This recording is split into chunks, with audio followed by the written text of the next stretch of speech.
picking players on form, Ivan has to be in the reckoning, surely. This guy has got one of the best attitudes in a footballer I think I've seen. The weekend we saw the true quality of the players come out. We should just do another cheers for, Cheers. just cheers for Easter eggs and stuff, yeah.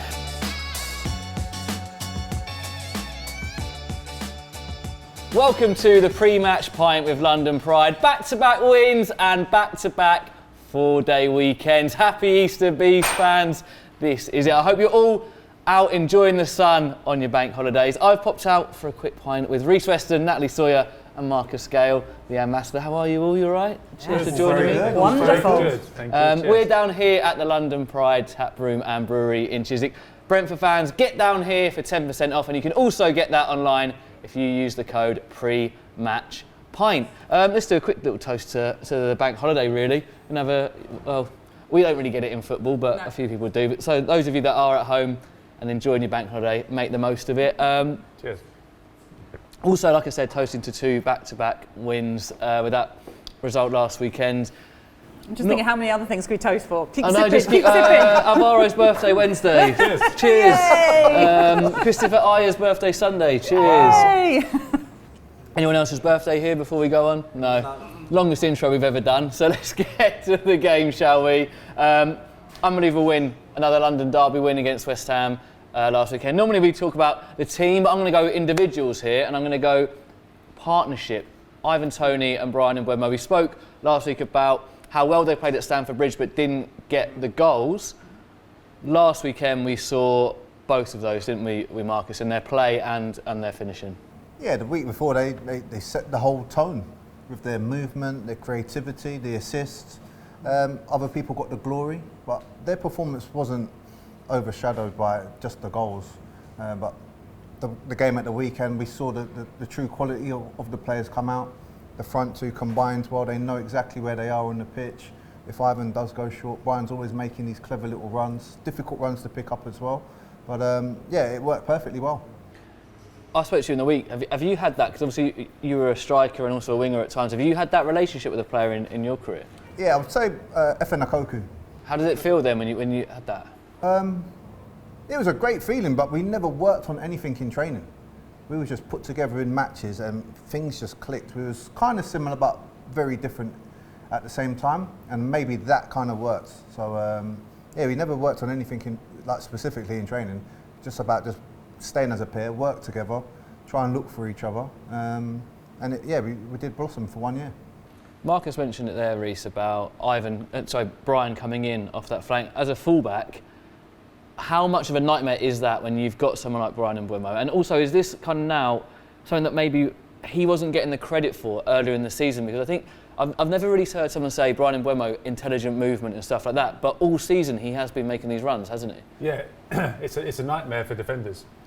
People that get into those half positions where you're not quite sure, as a defender, whether to go tight, whether to stay, when you're passing him on to a midfielder. And you're right, Bryan has done that. And I think Bryan's kind of his stock has risen in the last 5 or 6 games, not because he's doing much differently, but we've now had some far more constructive patterns of play. The passing's been better, the connectivity's been better between the lines, and consequently Bryan's runs are now being found. I think there's no secret to say that when our form wasn't great, our interplay wasn't particularly fluid, I think is the right word to use, but now, balls are coming in with quality, and the goal that Bryan scored against West Ham on Sunday epitomises that. A throw in, a deft flick from Ivan, Bryan's on his bike without even thinking about it.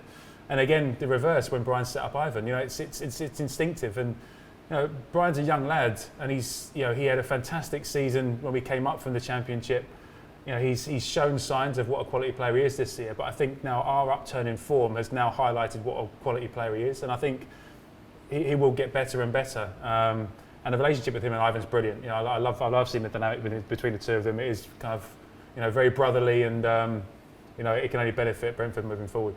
We've had some amazing partnerships, haven't we? And Nasty, I don't know, this one, it feels like two people that just absolutely adore each other as well. Well, that's it. I mean, you're saying two brothers, but obviously Ivan always says, my son, doesn't he? And I think it's so sweet, because there's not many years between them, but obviously Ivan has this, obviously has a love. They obviously have a love for each other, but there is obviously this, Ivan's desperate for Bryan to do well. He really is, and that's probably because of what he knows he's capable of doing, and what we are seeing now. Yes, like you say, because the team's performance in general, we had a downturn in form. Everything was being affected by that. But when it clicks and when it gels, sometimes it's just, you just sit there with your mouth aghast, because it's just awe. It's awe-inspiring. It's wonderful to watch. And yeah, I love these two. I love the fact that they're just big smiles on their faces when both of them are involved in the goals and stuff. And you can see it on the training. You can just see it everywhere. They just adore each other. It's wonderful. It's brilliant. And on Ivan, naturally again, with his goal scoring record this year, first season in the Premier, like we're saying, I don't know, he played an appearance for Newcastle, but first proper season in the Premier League, he's absolutely smashed it this year. And Natalie, I know this week on TalkSport you were talking about him in contention with England, and it's been a discussion straight away. What were you guys going to say in there? Because for me it seems like you can't avoid this now. Well, yeah, I think if you're picking players on form, Ivan has to be in the reckoning, surely. And I think he's done brilliantly for his first full season in the Premier League. I think there's so much more to his game than just scoring goals, and inevitably a lot of people look at, especially earlier on in the season, we're looking at his goals and thinking, well, he's not really coming up with the goods. But there's so much more to his game than just goals. You know, when you look at defensive set pieces against us, he's one of the first, obviously, to meet the ball sometimes. He never stops running. He's, you know, even against West Ham at the weekend, I thought some of the touches he had were brilliant, just like what little one touches, and I thought he was fantastic against West Ham. And I think he fully does deserve his chance, actually. I was disappointed he didn't get a chance in the last round of games for England, because I just thought when it's friendlies, maybe that's your better opportunity to bring a player in of someone like Ivan Toney, who's raw to international football. It'd be interesting to see if Gareth Southgate thinks about picking him, but there's not just him. I mean, I'd even be thinking about Rico Henry. I think he certainly deserves a chance in the England team as well. So, yeah, I'm fully on board, waving the flag. Ivan Toney deserves a chance for England call-up, definitely. I think, Reece, we kind of touched on this just before we started recording, and people see a confidence in Ivan, and sometimes they suggest, well, people that don't see him week in, week out like we do and stuff, start thinking it's maybe an arrogance, isn't it? And is it that fine line of, as a striker, where do you teeter on that? And how do we, I don't know, I'm sat here going, I don't understand how anyone can say Ivan Toney is arrogant, or because of that people think he's got a bad attitude. It's this guy has got one of the best attitudes in a footballer I think I've seen. It's unbelievable how hard he works for the club, and around the training ground, he's so positive. He's so positive. Yeah. He's such a big part of everything that's great about our squad. He drives standards. He's constantly getting the guys going. When it isn't going so well, he lifts people around the camp, like your Bryans do, with their humour. Like, when you're in those runs, how important are people like Ivan Toney? They're invaluable. You know, I think he's touched on it, you know, a few shows ago. You know, it's when you're winning and things are going well, it's very easy to be upbeat and to come in smiley and big. But it's when things aren't going so great, you rely on your characters. And you know, I completely agree with you, Stu. I think for people that don't watch Brentford every week, and people that aren't privileged enough to be in and around the club on a weekly basis and see how individuals behave in their kind of their natural environment. I mean, Ivan's exemplary. You talk about international credentials. You know, goal scorers are judged on scoring goals. Now, you know, by that metric, Harry Kane scored 12 goals in the Premier League this season, lauded as England's best. Ivan Toney scored 12 goals. I'm not drawing comparisons, but it's a fact. You know, and you look at, you know, Marcus and I spoke on the way over here. You talk about Rico. You know, Tyreek Mitchell at Palace. You know, Palace are a fashionable club at the moment. You know, Patrick Vieira's got them playing decent football. You've got Mark Gay, you've got Conor Gallagher, and you've got Tyreek Mitchell that come into the England squad.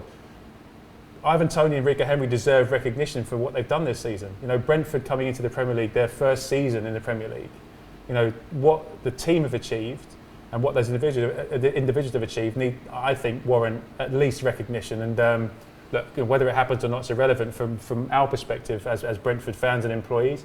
You know, I think it's been a privilege to watch them this year. I just get, I think, like we all do as fans, I get annoyed. I'm almost like offended when I see other fans say something about it. And I'm like, are you like, it's just, I get really angry, I get overprotective anyway. Another person. You're not the only one. You're not the only one. Another person that I want to talk about was someone that's obviously been out for a long time through injury and came straight into the side with not a lot of game time. Zanka, coming in for Pontus, obviously, who was out through illness. Marcus, he referred to himself as a plug and play player now as he gets slightly older and stuff like that. I know what that feels like. but how hard is that to just...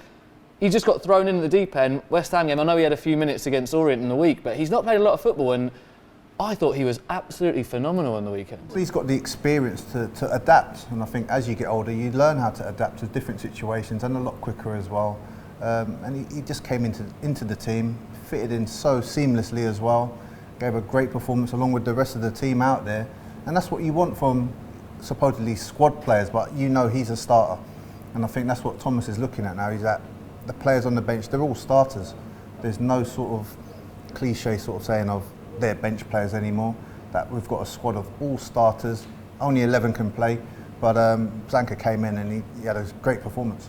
Natalie, what do you feel he gives us as a different option at centre-back? Because he is slightly different to kind of a couple of the other guys at centre-half. Well, do you know what? I mean, I think we've done really well when it comes to our signings of centre-backs. Even you look back to last season with Winston Reid, not the easiest name to say.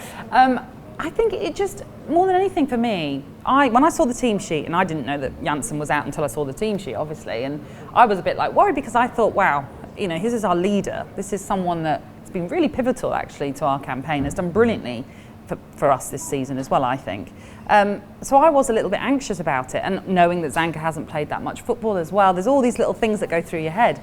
But he just came on and was just I think just showed experience, showed class, there's no fear. You're playing against a team who are doing brilliantly in the Premier League, obviously doing really well in Europe as well, but we were far superior to them pretty much everywhere on the pitch, I thought. And I think the most, like you're saying, a squad player comes in and just does what he's expected to do. And there's no worries about now bringing in someone like a Zanka, because he's just going to do a brilliant job. So asking me what he does differently, I'm not sure. I just think actually they all come in and do the job they're expected to do, and they do it brilliantly. And that West Ham game, I think, was one of our best performances this season. I agree.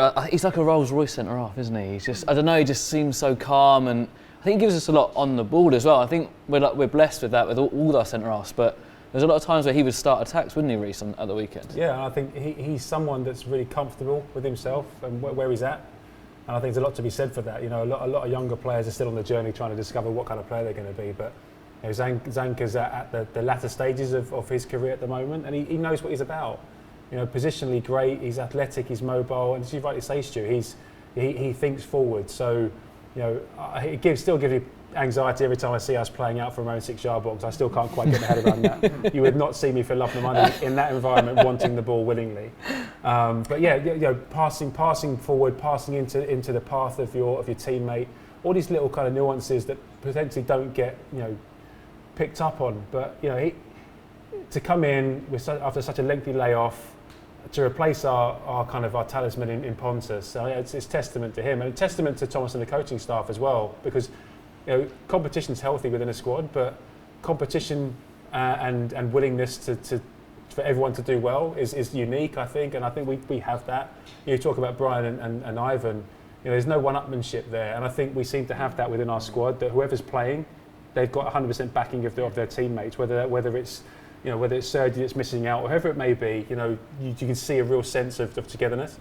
And yeah, I think Zanka was fantastic, as was Ethan again on Well, just Sunday. to pick up on that last point there, what epitomises that is whenever there's the end of the game, you always see the players, either the ones on the bench or those that are injured, are always down pitch side, always want to be amongst the players, and that is, I think, because they generally all just want everyone to do well. There isn't those egos in the squad, there isn't that kind of thing for Thomas Frank to manage, and I think that's down to Thomas Frank and obviously the team bringing in the right kind of characters, and it's paying dividends right now. Right, I would love to talk about more people. Vita, especially for me. Basically was doing a bleep test on Sunday, I thought. But we've got to move on. Jamie's giving me the flag. Watford this weekend. The Marcus Gale derby, they're calling it, I think. Who's calling it that? Cheers. Everyone, rightly so as well. Cheers to the Marcus Gale derby. Cheers. Dan's giving us a cheers off camera. Cheers. Shouldn't be drinking while you're filming, mate. But anyway, Marcus, your old club in... Spot a bother, isn't it? Yeah. I tried to do it nicely, but it can't dress up. Can't really, no. But yeah, it looks like... It's a big game on Saturday for that reason, though, isn't it? Is this... Basically, I heard Adam Leventhal sort of talk about this on the Rookery podcast, and he kind of said this is almost their last chance, really, with their fixtures and stuff like that. Everton not playing this weekend, it's an opportunity to claw 3 points back on them. How big is this game? It's a big game for both clubs. For Brentford, we got the opportunity to string 3 victories back to back, and I think that's what we've got to focus on. For Watford, they're not in great shape on and off the field, so they've got some problems coming their way, but we've got to focus on the job at hand. We're in great form. I don't think Watford would really want to play us currently with how we're playing. We're creating chances. We've seen the impact of Ericsson coming into the team, the club. The forwards are really playing well, scoring goals, assisting. So look, Watford are going to be up against a very good Brentford side that's on great form. You say that right now, they probably wouldn't want to play us, but I imagine that they probably would have gone. Brentford's one of those results where they thought they could use to kind of get out of the situation they're in. How do you think they'll play it, Natalie, at the weekend? Because it is such a big game, and do they just go for it? Because in the current situation, I know we're not safe mathematically, but they've probably got more at stake than we have. Oh, absolutely. And, you know, coming into this game, if you had said we'd picked up 6 points with Chelsea and West Ham, I would have laughed at you. I'd have thought, no chance. And I would have been looking at this game as really, really pivotal for Brentford. But that's not the case. Not that we're going to take our foot off the gas, because this is a team, Brentford-wise, that still want to impress, that still want to gain all the plaudits that they have rightly received throughout much of this season. Watford, yeah, of course, they have to win this game. Really, I know a lot of Watford fans myself who already have said, look, it's over, we're down, there's not much more we're going to get out of this, and they don't have a great record at Vicarage Road. They've got the worst home form in the league this season. I think they've only picked up 7 points, so it's a great opportunity for us. It's a funny one because you look at Watford and you think they should be a real strong defensive unit, but there's clearly a weakness there because teams are exploiting it time and time again, and I'm mentioning that because of Roy Hodgson being their manager. Yeah, they do have to come out and win, which might leave them open for us to get in behind them and score goals, and hopefully we'll have a great day out. But yeah, the pressure is very much on them, and we can go there with not so much pressure on ourselves, other than just wanting to show everybody the reason we've beaten Chelsea, the reason we've beaten West Ham is because we're a really good, really, really good team, and maybe we'll come away with the 3 points as a result. And as Ali said, they do have to come at us. Will that suit us? And it is also a weird one because, like I say, Roy Hodgson's sides are normally very compact, very organised, and he's now in a different situation when they've just got to go for this, Reece. So will that play in our hands potentially, or could it be first minute? Wow, it's going to be an onslaught from the first minute. And the last 2 games, bear in mind, we've been on the front foot early doors in both of those games. It seems strange saying that at Stamford Bridge, that we took the game to Chelsea first 10, 15 minutes and they were kind of like, oh, I'm not liking this, what's going on here? I don't necessarily think we need to change our approach at all. We being Brentford, of course. I think it's, the onus is on Watford being the home team to try and do something a little bit different. And as you rightly say, Roy Hodgson's teams are renowned for being compact, being well organised. He's inherited a bit of a shambles, if I'm honest with you. And he's trying to bend and shape them in a very short space of time. So he's basically got to pick a team that he thinks can go out and get a job done. But from our perspective, I think it's business as usual. I don't see any reason why I wouldn't go on the front foot and attack Watford, because their confidence will be shattered. We spoke about Norwich at home being a really good opportunity for us, and it didn't work out so well, And I think Watford are in that situation now. They would have pegged this game as their kind of one of their bankers. This is where we can pick up some points. But we are a form team, and we're going to Vicarage Road with no fear whatsoever. I think it's a great opportunity to lay down an even bigger marker than we have done in the previous 2 games, because Chelsea away is never going to define your season. It's a fantastic result. Watford away may well have done. And I think we are in such good form with such a huge amount of confidence going into Saturday that there's no reason to change our approach. And I think if we apply ourselves as we had done in the last 4 or 5 games, we said before Leicester, we were unlucky to lose against Leicester. We are more than a match. I think it's business as usual for us. So yeah, I mean, Roy's got his work cut out. But from a Brentford perspective, a real opportunity to distance ourselves even further from the mire. And maybe suck a couple more teams into it, do you know what I mean? Exactly. Well, look, that is unfortunately it for this bank holiday weekend pre-match pint. We should just do another cheers for cheers for Easter eggs and stuff. Yeah. Get your score predictions. Sorry, Jamie's just laughed out there, just throwing a little bit. Get your score predictions down below for the game at the weekend against Watford, and I hope you're all enjoying this wonderful bank holiday weekend and getting out in the sunshine. Basically, one more, you Reds!